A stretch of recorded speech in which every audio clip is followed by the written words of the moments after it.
सूरज ढल रहा था। मेपल स्ट्रीट पर लंबी परछाइयां फैल गई थी। बिल्ली उस पुराने घर के बाहर खड़ा था। यह गली का सबसे डरावना घर था। हिम्मत है तो अंदर जाके दिखाओ। माइकल बिल्ली का सबसे अच्छा दोस्त था, लेकिन बिल्ली ज्यादा बहादुर था। बिल्ली ने गहरी सांस ली। उसने गेट खोला। यह एक बूढ़े आदमी की तरह कराह उठा। वह घर की तरफ चल पड़ा। घर में अंधेरा और सन्नाटा था। पोर्च पर मकड़ी के जाले लगे हुए थे। खिड़कियां उसे घूर रही थीं मानो आंखें हों। बिल्ली की रीढ़ की हड्डी में सिहरन दौड़ गई। उसने दरवाजे के हैंडल पर हाथ रखा।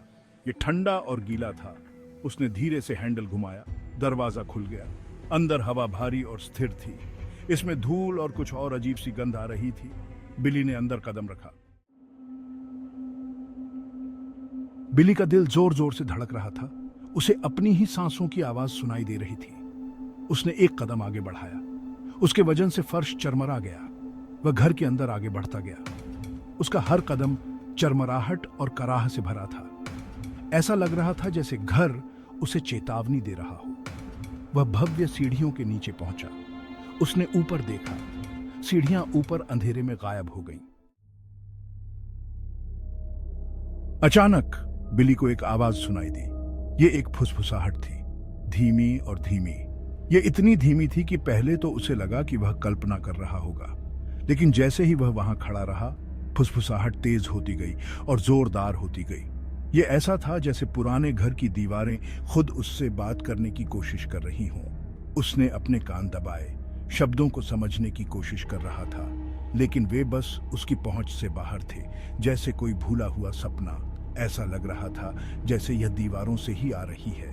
वह जम गया, ध्यान से सुन रहा था। फुसफुसाहट फिर से आई, इस बार साफ, लगभग जैसे कोई उसे पुकार रहा हो। दीवारें अपने ही जीवन के साथ धड़कती हुई प्रतीत होती थीं। फुसफुसाहट दरारों और दरारों से अंदर और बाहर बुनी जाती थी। बिल्ली का दिल उसकी छाती में धड़क रहा था, क्योंकि उसने अपने कान दीवार के करीब दबाए थे, इस उम्मीद में कि वह और अधिक भयानक संदेश पकड़ सके। ऐसा लग रहा था जैसे कोई उसका नाम ले रहा हो। बिल्ली! आवाज धीमी थी, लगभग कोमल, लेकिन उसमें एक धार थी जिससे उसकी रीढ़ की हड्डी में कंपकंपी दौड़ गई। वह पीछे हट गया। उसकी आंखें भय और जिज्ञासा से फैली हुई थी। उसे कौन बुला रहा होगा और क्यों? घर वर्षों से खाली पड़ा था, या ऐसा उसने सोचा था। फुसफुसाहट जारी रही, जोर से और अधिक जरूरी होती जा रही थी। खाली हॉल को उनकी भूतियां उपस्थिति से भर रही थी। उसने अपनी गर्दन के पिछले हिस्से पर एक ठंडी सांस महसूस की। यह ऐसा था जैसे कोई या कुछ उसके ठीक पीछे खड़ा हो, उसकी गर्दन पर सांस ले रहा हो। उसके चारों ओर की हवा ठंडी हो गई और वह अपनी सांसों को अपने सामने धुंधला देख सकता था। वह धीरे धीरे मुड़ा। उसके शरीर की हर मांसपेशी भय से तनाव में थी। दालान उसके सामने फैला हुआ था, खाली और खामोश, लेकिन देखे जाने की भावना भारी थी। वह घूम गया, लेकिन वहां कुछ भी नहीं था। वह बिल्कुल अकेला था, या वह था। फुसफुसाहट उसका मजाक उड़ाती हुई प्रतीत हो रही थी, जोर से और अधिक आग्रही होती जा रही थी। बिल्ली, बिल्ली! वे हॉल में गूंज उठे, दीवारों से टकराकर उसके कानों में भर गए। उसकी रीढ़ की हड्डी में सिहरन दौड़ गई, क्योंकि उसे एहसास हुआ कि वह घर में अकेला नहीं है। कुछ या कोई उसके साथ था, परछाई में छिपा हुआ था, देख रहा था और प्रतीक्षा कर रहा था। या वह था S2 media. Cartoon ghostly figure whispering, cartoon speech bubble with Billy, spooky cartoon spirit calling name बिली।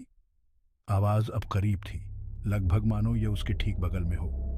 वह किसी अनदेखी चीज की उपस्थिति को महसूस कर सकता था, कुछ ऐसा जो उसके साथ संवाद करना चाहता था। फुसफुसाहट तेज हो गई और जोरदार हो गई। उसके दिमाग को उनके भयानक संदेश से भर दिया।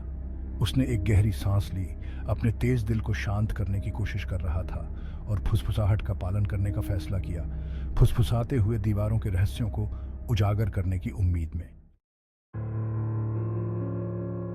भाग 5। एक रहस्यमय रोशनी।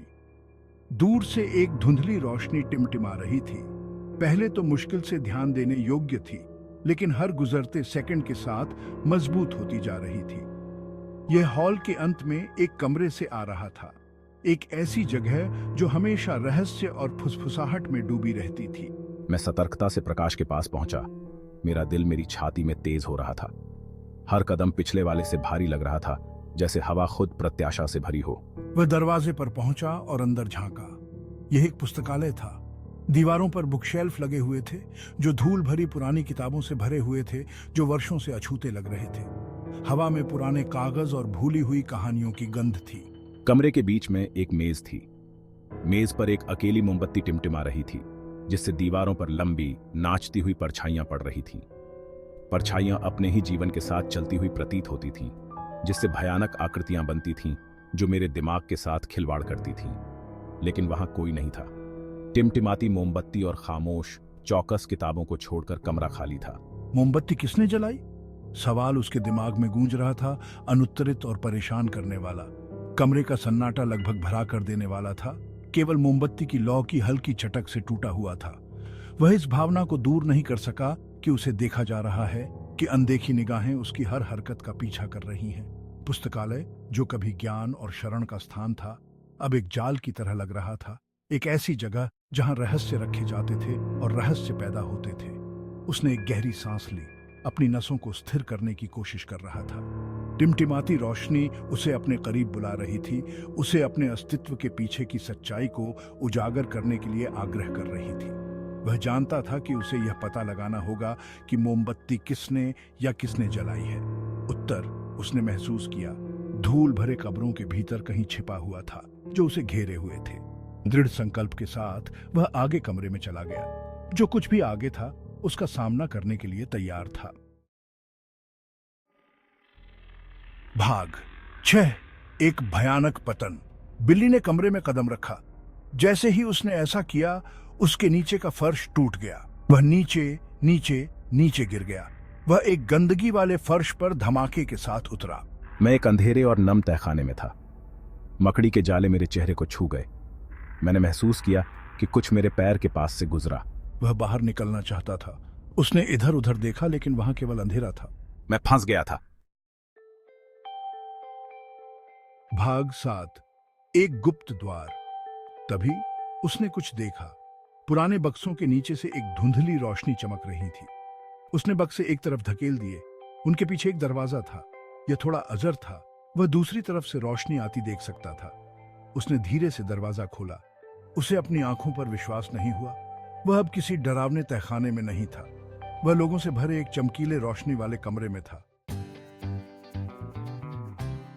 भाग 8। दोस्ताना चेहरे। बच्चे हंस रहे थे और खेल रहे थे। उन्होंने रंगीन पोशाकें और अजीब मुखौटे पहने हुए थे। कैंडी और स्नैक्स से भरे कटोरे थे। एक महिला ने दयालु मुस्कान के साथ उससे संपर्क किया। नमस्ते, उसने कहा। तुम बिली होगे, हम आपका इंतजार कर रहे थे। बिल्ली उलझन में था। उसे समझ नहीं आ रहा था कि क्या हो रहा है। वह एक अंधेरे तहखाने में गिर गया था। वह अब कहां था? भाग 9। हंसी का एक समूह। मैं कहाँ हूँ? बिल्ली ने पूछा। उसकी आवाज कांप रही थी। महिला मुस्कुराई। तुम हमारी हैलोवीन पार्टी में हो, उसने कहा। हम इसे हर साल अपने गुप्त कमरे में रखते हैं। ये पुराने घर के नीचे छिपा हुआ है। सभी बच्चे हंस पड़े। वे बिल्ली के चारों ओर जमा हो गए। उत्साह से उसे उन सभी खेलों और दावतों के बारे में बता रहे थे जिनका वे आनंद ले रहे थे। भाग 10। सबसे मजेदार प्रेतबाधित घर। यह एक ऐसे भूतिया घर की कहानी है जो किसी और से अलग था। यह सामान्य भय और डर से भरा नहीं था, बल्कि यह खुशी और हंसी की जगह थी। बिल्ली मुस्कुराए बिना नहीं रह सका। उसने मेपल स्ट्रीट पर प्रेतबाधित घर के बारे में कहानियां सुनी थी, लेकिन जो कुछ उसने अंदर पाया उसके लिए उसे कुछ भी तैयार नहीं कर सका। यह बिल्कुल भी डरावना प्रेतबाधित घर नहीं था।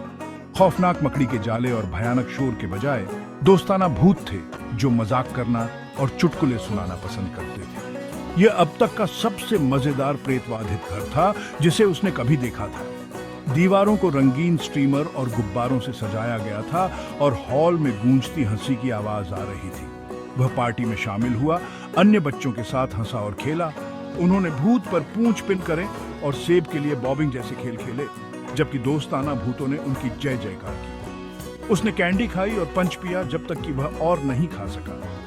मेज पर चिपचिपे कीड़े से लेकर चॉकलेट नेत्र गोलक तक सभी प्रकार के स्वादिष्ट भोजन भरे हुए थे। उस दिन से बिली मेपल स्ट्रीट पर पुराने घर से नहीं डरता था। वह जानता था कि इसके डरावने बाहरी हिस्से के पीछे मस्ती और दोस्ती की जगह थी। वह जानता था कि उसके पास एक रहस्य है, हंसी, दोस्ती और अब तक की सबसे अच्छी हैलोवीन पार्टियों का रहस्य।